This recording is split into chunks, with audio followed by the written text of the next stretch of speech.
Приветствую всех на моем канале Петельки из Амстердама. Все о вязании для начинающих и опытных рукодельниц. Сегодня мы с вами разберем вот такую резинку. Кто-то ее называет жемчужной резинкой, кто-то пышной, кто-то полупатентной. Но тем не менее это одна и та же резинка, которая имеет две стороны. Может, немножко непривычный свет сегодня, но так как вечера сейчас очень темные, а выходных на все не хватает, поэтому я попробую записать с лампой, настольной лампой. Ну, думаю, что вам будет все понятно. Значит, почему я хочу остановиться на этом рисунке сегодня? Значит, очень много шапочек в этом сезоне связано этим узором. Многие бренды используют его для своих изделий. Вот я сейчас покажу несколько фотографий. Это вот на быструю руку, то, что я нашла в интернете. Вот различные шапочки, связанные этим рисунком. Я тоже не удержалась, тоже связала вот шапочку. У меня тоже, значит, шапочка связана этим рисунком. Вот. Я, правда, здесь сочетала и полупатентную резинку, и простую резинку. И чтобы не повторяться, как у всех, я сделала здесь необычную макушку. И я уверена на, ну, скажем, на 90%, что вы такую макушечку еще не вязали. Потому что это мое изобретение. Может, кто-то где-то что-то делает, я не знаю. Но я лично не видела. И могу честно сказать, что я вот придумала сама. Даже не придумала, я вязала сначала по-другому хотела связать, но вот получилось так, и я решила, что очень красиво. И вот этой шапочке я посвящу следующий свой мастер-класс. Надеюсь, что выйдет на следующей неделе. И тогда я вам расскажу, как вяжется эта шапочка. И такие тонкости могут встретиться при переходе от простой резинки к жемчужной резинке вязания. Но об этом позже.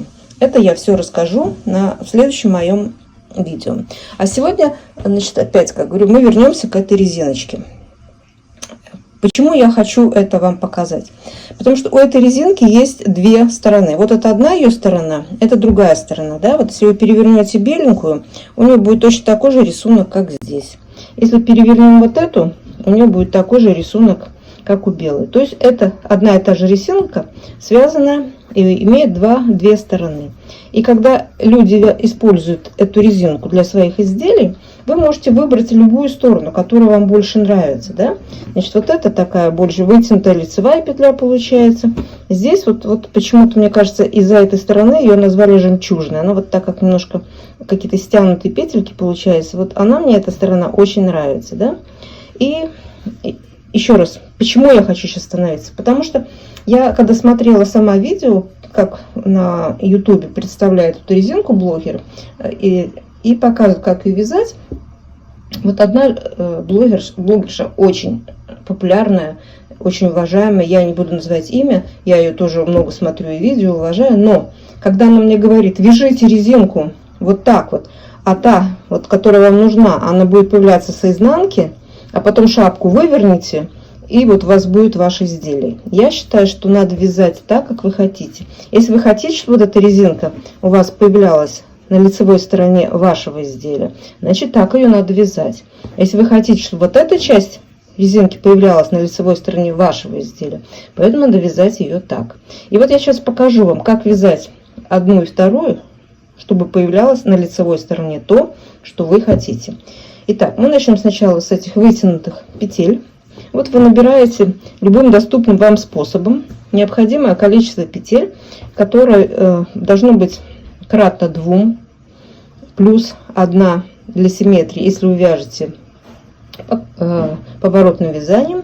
Если вы вяжете по кругу, вы тоже набираете кратное 2, плюс 1 для замыкания изделия в круг. И набираете петли вашим любимым способом, как вам больше нравится. И начинаем вязать. Вот, допустим, что у меня вот наборный мой ряд, и я начинаю первый ряд своего вязания. Значит, как я это делаю? Вот чтобы получалась вот такая вытянутая петля у вас на лицевой стороне, вязать надо следующим образом. Вяжу я классикой, у меня все петли классические, да? Значит, кромочную я снимаю. И теперь начинаем. Значит, вы легко запомните, если вы хотите эти косички по лицевой стороне, вы вяжете вот лицевые петли вы снимаете с накидом, а изнаночные просто провязываете. Лицевую снимаете, изнаночную провязываете. И так вы вяжете свой первый ряд. Раппорт этого узора 2 ряда, вот я уже ошиблась, да? Значит, изнаночную мы провязываем, а лицевую снимаем с накидом. Если вы будете вязать по кругу, естественно, первый ряд у вас будет точно такой же, а отличие будет только во втором ряду. Хотя больших отличий тоже не будет. Сейчас я вам покажу, что я имею в виду. Значит, вот я довязываю свой ряд. Опять ошиблась. Вот. Когда спешишь, всегда так. Значит, еще раз повторяю. Лицевую мы снимаем с накидом, а изнаночную мы провязываем. Лицевую снимаем с накидом, изнаночную провязываем. Лицевую снимаем с накидом и кромочную. Вот это первый ряд, если вы вяжете поворотным вязанием. Второй ряд при поворотном вязании вы разворачиваетесь, естественно, и вяжете свой второй ряд. Второй ряд вяжется просто резинка 1 на 1. Единственное, что изнаночная петля, с лицевой стороны она уже изнаночная, она провязывается вместе с накидом.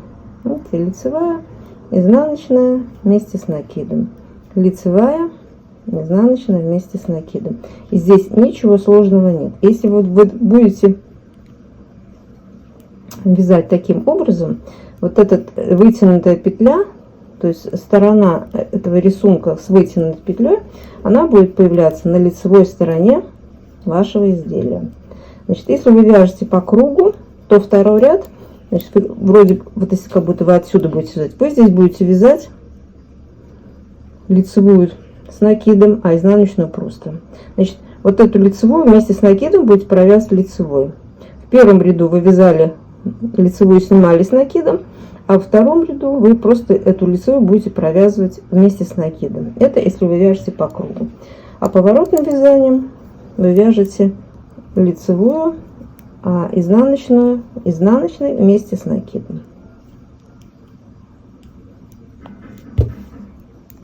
Так, я надеюсь, вас не очень раздражает вот эта тень, но, к сожалению, ничего не могу сейчас сделать, потому что у меня не хватает дневного времени суток. Так, вот мы закончили второй ряд. Все, вот этот рисунок, чтобы, еще раз повторюсь, чтобы вот эти косички у вас были по лицу. Вы вяжете лицевую, снимаете с накидом, изнаночную провязываете изнаночной, лицевую снимаете с накидом, изнаночную провязываете изнаночной. И все. А второй ряд, как петли ваши смотрятся, только с накидом здесь будете провязывать изнаночную с накидом. Так, это первый вариант. Второй вариант. Если вы хотите, чтобы у вас по лицу появлялась вот эта часть, да, вот такая, как жемчужная, здесь тоже все очень просто. И никаких сложностей нет. Поэтому ничего выворачивать, разворачивать не надо. Вы сразу вяжите так, как вам нужно. Значит, кромочную я снимаю. И теперь мы смотрим. Вот лицевая у меня, я провязываю лицевой. А изнаночную снимаю с накидом. Значит, во втором случае вы снимаете изнаночную с накидом. В первом случае лицевую снимаете с накидом. А вот если хотите, чтобы вот этот рисунок у вас был на лице, вы изнаночную снимаете с накидом. Согласитесь, ничего сложного нету. И вы теперь сами сможете выбирать, как вам вязать, как вы хотите, какую часть этой резиночки должна у вас появиться на лице. И если вы владеете обоими этими способами, да, вы можете сделать свою шапку с отворотами, чтобы у вас не менялся, да. Вот если вы захотите такую шапку связать с отворотом, да, вот если бы вы просто отворачивали, у вас здесь появляется другой рисунок. Поэтому вам надо сделать линию перегиба и опять перейти, чтобы ваш нужный вам рисунок был на лице. И тогда вы сможете просто связать этим рисунком и шапку с отворотом. Ну, естественно, теперь второй ряд. Значит, если вы вяжете поворотным вязанием, вы здесь вяжете вот изнаночную петлю, вы просто провязываете, а лицевую с накидом провязываете вместе. Изнаночная, изнаночная, лицевую с накидом вместе. Это если вы вяжете поворотным вязанием. Видите, ничего сложного. Если бы вязали по кругу, то второй ряд в данном случае будет вязаться то же самое. Видите, лицевую провязать, а изнаночную с накидом провязать изнаночную. Лицевую лицевой, изнаночную с накидом провязать изнаночную. И так дальше. В общем, вы, я надеюсь, поняли, здесь ничего сложного нет. Я надеюсь, что я вам помогла немножко разобраться с этим рисунком. Вот, и теперь еще раз покажу свою шапочку. Значит, если кому нравится моя вот эта шапочка с такой очень интересной макушечкой, поверьте мне, я никогда так не делала, и мне кажется, это очень интересно, да, то, пожалуйста, кто не подписан, подписывайтесь на мой канал. Кто уже подписан, нажимайте колокольчик, чтобы не пропустить выход моего следующего видео. Вот и все, что я хотела вам сегодня показать. Приятного вам вечера. У меня вечер. И до новых встреч. С вами была Светлана. Пока-пока.